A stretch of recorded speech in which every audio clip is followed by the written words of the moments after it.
అమరావతిలో ఐఏఎస్ అధికారులు సర్వసభ్య సమావేశం నిర్వహిస్తున్నారు. కాసేపట్లో సమావేశం ప్రారంభం కాబోతోంది. ఏపీ సీఎస్ ఎల్వి సుబ్రహ్మణ్యానికి వ్యతిరేకంగా రాజకీయ నేతలు చేస్తున్న కామెంట్స్పై ప్రధానంగా చర్చించనున్నారు. సమావేశంలో ఎల్వి సుబ్రహ్మణ్యంపై విమర్శలు చేయడాన్ని తప్పుపడుతూ తీర్మానం చేసే అవకాశాలు కనిపిస్తున్నాయి. ఐఏఎస్ అసోసియేషన్ సమావేశంలో జరిగే చర్చ, తీసుకునే నిర్ణయాలపై రాజకీయ, ఇటు అధికార వర్గాల్లోనూ ఆసక్తికర చర్చ జరుగుతోంది.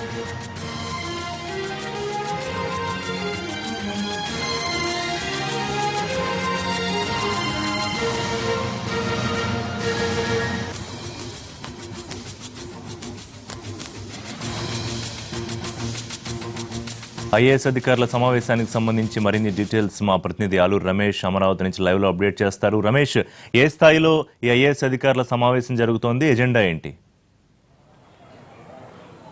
ప్రభుత్వంలో కొద్ది రోజులుగా ఒక సంఘర్షణ కనిపిస్తున్నటువంటి పరిస్థితి ఉంది. అధికారులు, ప్రభుత్వ పెద్దలకు మధ్య కొంత ఘర్షణ వాతావరణం ఉంది. ముఖ్యంగా ఈసీ బదిలీల తర్వాత ఆ రాష్ట్రంలో రాజకీయంగా ఉన్నటువంటి పరిణామాలు కానీ, పోలింగ్ తదనంతరం ఉన్నటువంటి వ్యవహారాలు కానీ చూసుకున్నట్లయితే ఈ ఘర్షణ వాతావరణం రోజు రోజుకు పెరుగుతున్నటువంటి పరిస్థితి కనిపిస్తుంది. స్వయంగా ఆ ప్రభుత్వ పెద్దలు, ముఖ్యమంత్రితో సహా మంత్రులంతా కూడా ప్రధాన కార్యదర్శిని పోస్టింగ్ను తప్పుపడతా ఉన్నారు.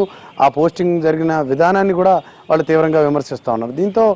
దీనిపై అధికారులు, ఐఏఎస్ అధికారులు, అదేవిధంగా ప్రభుత్వ పెద్దల మధ్య చాలా గ్యాప్ వచ్చినటువంటి పరిస్థితి చాలా స్పష్టంగా అర్థమవుతుంది. అయితే దీనిపై ఏ రకంగా ముందుకు వెళ్ళాలి? గతంలో ఐఏఎస్ను ఉద్దేశించి ఏ రాజకీయ పార్టీ నేతలు కానీ ఎవరైనా కొంత దురుసుగా ప్రవర్తించినా, ఇబ్బంది పెట్టే విధంగా వ్యవహరించినా వాటిని ఖండిస్తూ ఐఏఎస్ అధికారుల సంఘం వాటిని ఖండిస్తూ ఒక లేఖ ఇవ్వడమో, ఒక ప్రకటన రిలీజ్ చేయడమో తరచూ జరుగుతుండేది. కానీ ఈసారి విమర్శలు చూసుకున్నట్లయితే ఏకంగా ప్రధాన కార్యదర్శి ఎల్వి సుబ్రహ్మణ్యాన్ని టార్గెట్ చేస్తూ ఈ స్థాయిలో విమర్శలు వస్తున్నప్పటికీ కూడా ఐఏఎస్ అధికారులు అనుకున్న స్థాయిలో అంటే వెంటనే రియాక్ట్ అవ్వలేకపోయారనేటటువంటి వాదన కూడా ఐఏఎస్ వర్గాల్లో వినిపిస్తున్నటువంటి పరిస్థితిని మనం చూస్తున్నాం. దీంతో ఈరోజు ఒక మీటింగ్ కాల్ఫర్ చేశారు. ఈ మీటింగ్లో అదే ప్రధాన అజెండా కాబోతుంది. ప్రధాన కార్యదర్శిపై ముఖ్యమంత్రితో సహా మంత్రులు, ఇతర నేతలు చేస్తున్నటువంటి విమర్శలు కానీ, ఆ ప్రధాన కార్యదర్శి పట్ల విమర్శించే సందర్భంగా వాళ్ళు వాడుతున్నటువంటి భాషపై కానీ అధికారులు తీవ్రమైనటువంటి అభ్యంతరాన్ని వ్యక్తం చేస్తున్నారు. దీన్ని ఏ రకంగా మనం నిరసన వ్యక్తం చేయాలి అనే దానిపై ఈరోజు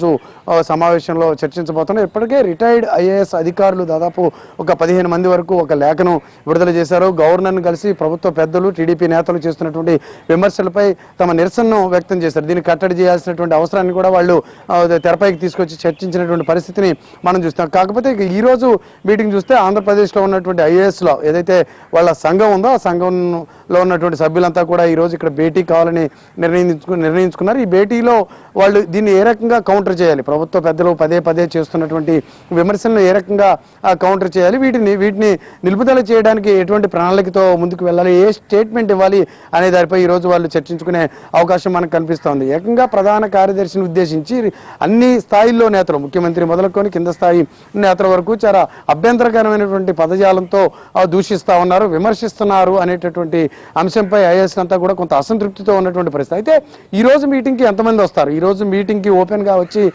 సిఎస్ పై చేస్తున్నటువంటి కామెంట్లను ఖండించడానికి ఎంతమంది బాహాటంగా ముందుకు వస్తారనే అంశంపై కూడా కొంత ఆసక్తికరమైనటువంటి చర్చ జరుగుతున్నటువంటి పరిస్థితి కనిపిస్తోంది. రాష్ట్రంలో ఏ ప్రభుత్వం ఎన్నికల తర్వాత అధికారం చేపట్టబోతుందనే అంశంపై కూడా ఇంకా ఫలితాలు తేలినటువంటి ప్రస్తుత పరిస్థితుల్లో ఇప్పుడు ఎంతమంది ప్రభుత్వానికి వ్యతిరేకంగా కానీ అనుకూలంగా కానీ వచ్చి తమ గళాన్ని వినిపించగలరు అనే దానిపై కూడా కొంత సస్పెన్స్ కొనసాగుతుంది. దీంతో ఈరోజు మీటింగ్కి ఎంతమంది అధికారులు రాగలరు, అందుబాటులో ఉన్న ఐఏఎస్లు ఎంతమంది ఈరోజు మీటింగ్కి వస్తారు, మీటింగ్కి వచ్చిన వారు తమ అభిప్రాయాన్ని ఎంత మేరకు స్పష్టం చేయగలరు, ఓవరాల్గా మీటింగ్ ఎటువంటి కంక్లూజన్ అంటే ఎటువంటి అజెండాతో చర్చ జరగబోతుంది, ఎటువంటి ప్రకటన చేయబోతున్నారు అనే దానిపై రాష్ట్ర వ్యాప్తంగా కొంత ఆసక్తికరమైనటువంటి చర్చ జరుగుతోంది. రిషి, రమేష్, గతంలో రిటైర్డ్ ఐఏఎస్ అధికారులు గవర్నర్ను కలిసి ఫిర్యాదు చేయడం కానివ్వండి, చంద్రబాబు నాయుడుకి సంబంధించి, అలాగే ఇప్పుడు ఈ సర్వసభ్య సమావేశం కానివ్వండి, ఇప్పటికే సీఎస్ పరిధి ఏమిటి, ఆయన పరిధి దాటుతున్నారని చెప్పి యనమల రామకృష్ణుడు లాంటి నేతలు విమర్శలు చేస్తున్న నేపథ్యంలో ఈ సమావేశానికి సంబంధించి పొలిటికల్ కౌంటర్ కూడా వచ్చే అవకాశం ఉందా ఇటు తెలుగుదేశం వర్గాల నుంచి?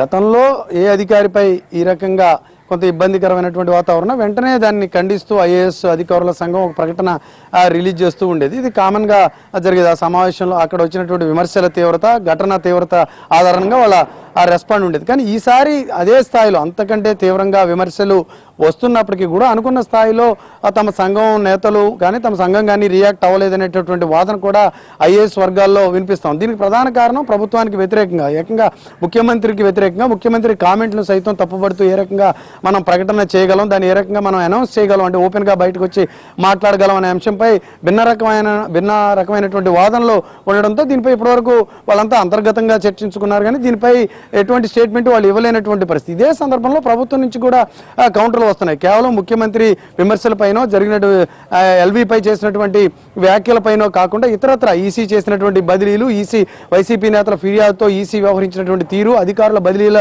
ద్వారా వారిని అవమానించినటువంటి విధానం, ఈ అంశాలపై కూడా ఐఏఎస్ అధికారుల సంఘం చర్చిస్తే బాగుంటుందని అధికార పార్టీ నేతలు చెప్తున్నారు. దీంతో ఈరోజు అజెండా ఏం కాబోతుంది? కేవలం ఎల్వీపై అధికార పార్టీ నేతలు చేసినటువంటి విమర్శలే ఈరోజు అజెండాగా ఉండబోతున్నాయి, లేకపోతే ఇతరత్ర రాజకీయపరమైనటువంటి అంశాలు కానీ, బదిలీల విషయంలో తెరపైకి వచ్చినటువంటి వివిధ కామెంట్లు కానీ, ఐఏఎస్ అధికారులు కానీ ఇతర అధికారులు సమీక్షలకు హాజరవ్వాలా వద్దా అనే అంశానికి సంబంధించినటువంటి వివాదం కానీ ఇవన్నీ కూడా చర్చకు వస్తాయా, లేకపోతే కేవలం ప్రధాన కార్యదర్శిపై వస్తున్నటువంటి ఆరోపణల వరకే ఈ మీటింగ్ చర్చ జరుగుతుందా అనేది కూడా తేలాల్సి ఉంది.